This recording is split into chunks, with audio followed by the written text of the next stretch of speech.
예, 이번 시간에 업무용 승용차 세무조정 관련되는 내용들 정리하도록 하겠습니다.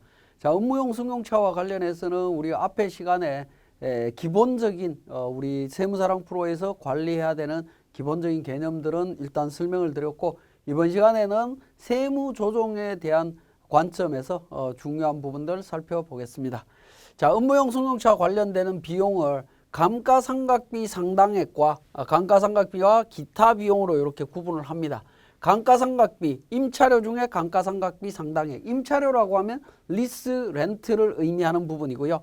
자, 상당액을 제외한 임차료, 유류대, 보험료, 수선비, 자동차세, 통행료, 금융리스 부채에 의한 이자 비용 등 뭐 이런 부분들 그러니까 업무용 승용차로 구분을 하고 있습니다. 그리고 전표 입력할 때 차량별로 업무용 승용차 관련되는 비용들을 다 구분해서 정리를 하셔야 된다는 거 말씀을 드렸고요. 자, 국고보조금을 수령했을 때 업무용 승용차 관련되는 감가상각비 세무조정 어떻게 하느냐 하는 부분입니다. 자, 내국법인이 업무용 승용차를 취득하면서 지급받은 국고보조금에 대해서 법인세법에 따라서 일시상각 충당금을 설정한 경우에 어떻게 되느냐 하는 부분입니다. 자, 일시상각 충당금과 상계하기 전 상각 범위액을 기준으로 해당 업무용 승용차 감가상각비 송금불산입액을 먼저 계산한다라는 겁니다. 그러니까 세무조정을 얻은 것부터 먼저 할 거냐는 겁니다. 국고보조금하고 상계하는 것부터 먼저 세무조정을 한다라고 하면 업무용 승용차 관련되는 송금불산입 규정 적용할 때 회사 입장에서는 굉장히 유리해지는 케이스가 생기겠죠. 반대는 이제 국가 쪽이 유리해지는 부분이라고 볼 수 있는데, 일단 국세청에서는 그러니까 과세관청에서는 업무용 승용차 관련되는 것부터 먼저 세무조정을 하고 남은 감가상각 잔액을 갖고 누객을 갖고 국고보조금에 대한 세무조정을 진행하는 걸로 교통정리를 해놨습니다. 법인세법상 송금으로 인정되는 감가상각비를 기준으로 일시상각 충당금 환입에 대한 세무조정을 하는 거다라는 겁니다. 자, 이 부분 좀 주의해서 봐주시고요. 자, 그 다음에 업무용 전용 자동차 보험에 가입하지 않은 지점에서 지출한 비용 어떻게 되느냐. 일단 본점 명의로 자동차 보험에 가입이 되어 있다면 지점은 별도로 가입하지 않았다 하더라도 인정해 주겠다라는 부분으로 보시면 되겠습니다. 자, 그 다음에 자동차 보험에 가입하지 않은 지점에서 지출하는 비용 송금 산입 여부입니다. 대표 지점에서 그러니까 내국법인이 대표 지점에서 리스 계약을 체결한 업무용 승용차를 본점 명의로 보험에 가입하고 대표 지점 이외에 다른 지점에서 사용하면 어떻게 되느냐. 본점과 지점이 아무리 독립재산제 뭐 이런 부분으로 다 구분이 된다 하더라도 법인은 본점과 지점 전부 다 합쳐서 모든 걸 다 관리를 하게 되어 있죠. 그렇기 때문에 문제될 게 없다라는 겁니다. 전체 기준으로 해서 처리를 해주시면 되겠습니다. 자, 업무용 승용차 감가상각비 16년도 이전에는 이후에 취득한 부분은 정액법 5년 감가상각으로 되어 있고요. 자, 그래서 강제상각입니다. 5년 강제상각이기 때문에 상각 범위에 관련되는 부분이 장부상 감가상각비가 상각 범위액보다 크다면 차액을 송금불산입 유보 처리하겠지만 만약에 작다면 차액을 송금산입 유보 처리해야 된다라는 겁니다. 신고조정으로도 처리해야 된다라는 부분이고요. 15년 12월 31일 이전 취득분은 이미 상각제도입니다. 아직까지. 자, 리스 차량, 임차료 중에 감가상각비 상당액을 어떻게 계산하느냐. 리스와 렌트로 구분하는데요. 리스 차량은 리스료, 총 리스료에 보험료, 자동차세, 수선 유지비를 차감하도록 되어 있습니다. 그 차감한 금액이 감가상각비 상당액이 되겠고요. 보험료나 자동차세나 수선 유지비는 리스 회사에다가 구분해 달라고 하면 다 구분해 줄 겁니다. 만약에 수선 유지비가 구분이 어렵다라고 하면 임차료에서 보험료, 자동차세를 차감한 금액의 7%를 수선비로 보겠다라는 겁니다. 그러면 보험료도 잘 모르겠고 자동차세도 잘 모르겠다, 모든 거 다 모르겠다라고 하면 총 임차료의 93%를 감가상각비 상당액으로 보고 세무조정을 하셔도 큰 무리는 없는 걸로 보여집니다. 자, 렌트 차량은 임차료 총액의 70%를 감가상각비로 봅니다. 자, 전체 비용의 송금 불산입 특례입니다. 운행기록부 작성 여부에 따라서 하는데요. 운행기록부를 작성하고 있다면 승용차별 주행거리 기준으로 업무 사용 비율을 따져서 계산하시면 되겠습니다. 만약에 운행기록부를 작성하지 않으면 기본적인 금액 1,500만 원 기준으로 따지면 됩니다. 비용이 1,500만 원보다 적다. 감가상각비 포함해서 모든 비용이 1,500만 원보다 작다라고 하면 100% 인정이 되는 부분이고요. 자, 1,500만 원보다 많다라고 하면 1,500만 원까지 업무적으로 사용한 걸로 인정이 됩니다. 자, 전체 비용의 송금불산입 특례에서 기준금액 1,500만 원을 적용하도록 한다라고 법이 개정됐다라고 말씀을 드렸죠. 자, 1년 미만 사업자는 어떻게 되느냐? 1년에 1,500만 원 기준이기 때문에 안분 계산합니다. 월수 기준으로 안분 계산하고요. 사업연도 중에 일부 기간을 보유하거나 임차하는 경우에 예를 들어서 7월 달부터 임차를 했다라고 하면 절반만 인정하겠다라는 겁니다. 이것도 보유기간 비율대로 계산하겠다라는 의미입니다. 자, 업무용 승용차 운행 기록부 한번 보시면 되겠고요. 자, 전체 비용 송금불산입 특례에서 업무 전용 자동차 보험 가입 여부에 따라서 자동차 보험에 가입했다라고 하면 관련되는 업무용 승용차 관련 비용 곱하기 업무 사용 비율 곱하기 보험 가입 일수로 따져 갖고 하시면 됩니다. 송금 산입 초과액은 송금 불산입하고요. 미가입했다라고 하면 전액 송금 불산입이 되도록 되어 있습니다. 그래서 업무 전용 자동차 보험 가입 여부 반드시 확인하셔야 됩니다. 가끔씩 보험 가입 여부 확인하지 않고 그냥 처리하는 경우들이 있는데 그렇게 하시면 안 된다라는 거 말씀을 드리고요. 자, 업무용 승용차 감가상각비 송금 불산입 특례가 되겠습니다. 자, 업무용 승용차 관련해서 감가상각비는 800만 원 기준으로 인정을 해주고 있죠. 그죠? 감가상각비에 대해서는 800만 원을 초과하게 되면 송금 불산입 유보 또는 기타로 처리하도록 되어 있습니다.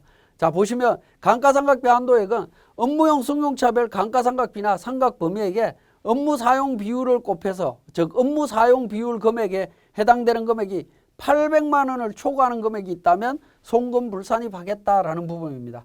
800만 원인데 이것도 1년 미만 사업자 사업연도인 경우에는 월수 계산하고요. 보유기간 비율대로 하도록 되어 있습니다. 자, 감가상각비 한도 초과액이 나오면 자가 차량은 유보로 처리하고요.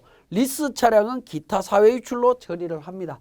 제가 소득 처분 설명드릴 때 유보 소득 처분은 자본가 적립금 조정명세서 을표에서 사후 관리를 해야 된다라고 말씀을 드렸고 기타 사회유출과 관련되는 부분은 더 이상 사후 관리가 필요 없다라고 말씀을 드렸는데 업무용 승용차와 관련되는 부분 요 유보와 사회유출은 사후 관리를 하셔야 됩니다.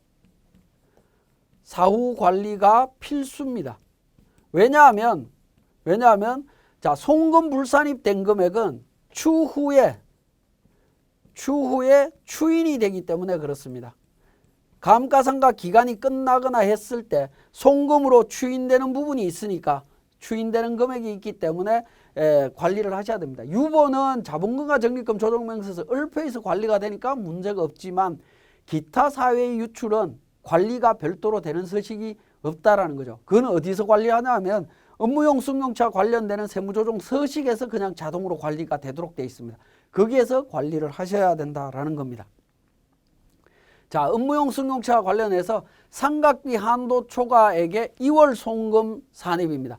2월 되는 금액을 관리를 해야 되기 때문에 이 부분 때문에 우리 업무용 승용차 기본적인 개념 설명드릴 때 제가 말씀을 드렸을 텐데 업무용 승용차 관련해서 상각도 끝났고 매각도 했고 처분도 한 차량들 우리 회사에 존재하지 않는 차량들도 관리를 해야 되느냐 하는 건데 관리를 하셔야 됩니다. 계속 언제까지 상각비 한도 초과액이나 처분 손실 한도 초과액에 대한 잔액이 남아 있을 때에는 추인을 해야 되기 때문에 계속 관리를 하셔야 됩니다. 그래서 상각비 한도 초과액은 2월 송금을 해주는데 한도 초과 2월액은 800만 원 미달하는 범위 내에서 송금 산입하도록 되어 있습니다.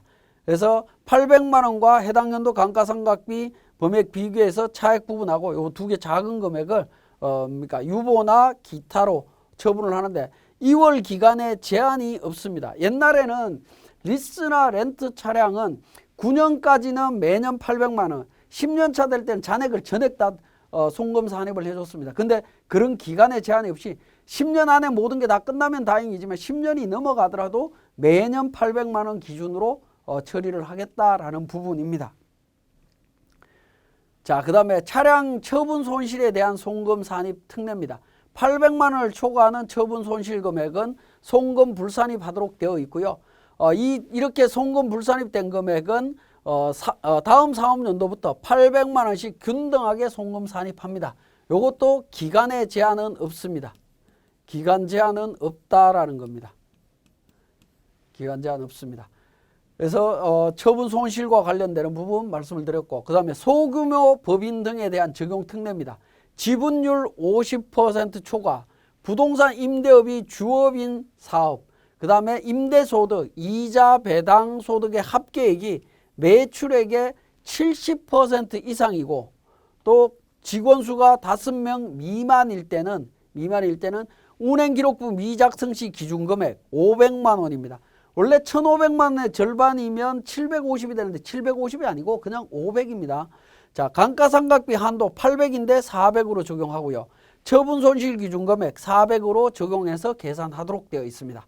자, 그래서 소규모 법인에 대한 내용들을 반드시 정리를 하셔야 됩니다. 소규모 법인은 지분율 50% 초과, 그 다음에 부동산 임대업이 주업이거나 매출액이 이자 배당 소득이 매출액의 50%를 초과하거나 직원 수가 5명 미만이거나 이 세 가지 조건을 모두 충족해야 됩니다. 모두 충족할 때는 소규모 법인에 해당이 되고, 소규모 법인에 해당이 될 때는 운행기록부 미작성했으면 1,500이 아니라 500만 원 기준으로 세무조정을 하셔야 된다는 거.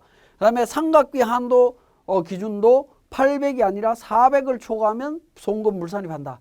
처분 손실도 기준금액이 400이다라는 겁니다. 그죠? 소규모 법인에 해당이 되는지 반드시 확인하셔야 됩니다. 자, 소규모 법인에 해당이 될 때 세제의 제약이라고 해야 되나요? 규제라고 해야 되느냐? 그런 부분이 적용되는 규정이 우리 업무용 승용차 관련되는 규정에 적용이 되고요. 그 다음에 접대비 한도에 계산할 때 적용이 됩니다. 그 다음에 성실신고 확인서 제출 대상 법인에 적용이 됩니다. 요 세 군데에 적용이 된다라는 거 기억을 하시고, 자, 이자 배당 소득의 합계액이 매출액의 70% 이상인 경우를 말하고 있습니다. 자, 여기서 한번 보시면 성실신고 확인서 제출 대상에 해당이 되느냐 하는 건데, 자, 상시 근로자 수가 5명 미만이고 첫 번째 요건 충족했고요. 그 다음에 지분율 50% 초과했습니다. 두 번째 조건도 충족했습니다.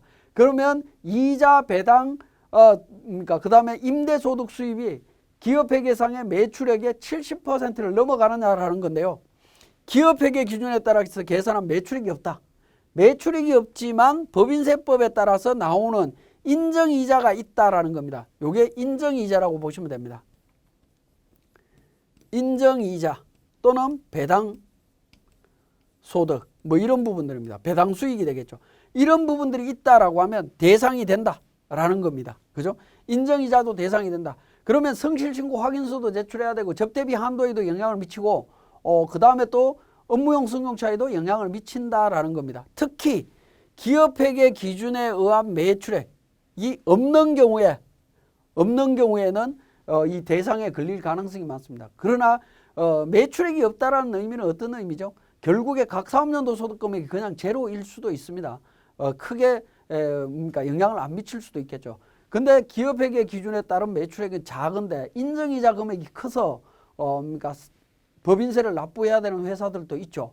그런 경우에는 성실신고 확인 대상에다가 뭐 여러 가지 문제가 생깁니다. 그런 요건들 잘 보셔야 됩니다. 인정이자도 성실신고 확인서나 소규모 법인 따질 때 포함이 된다라는 사실 기억하시고요. 자, 그 다음에 확인서 제출 대상 여부 판단 시에 가지급금 인정이자를 이자 소득에 포함하느냐라는 겁니다. 포함한다라고 되어 있습니다. 포함한다.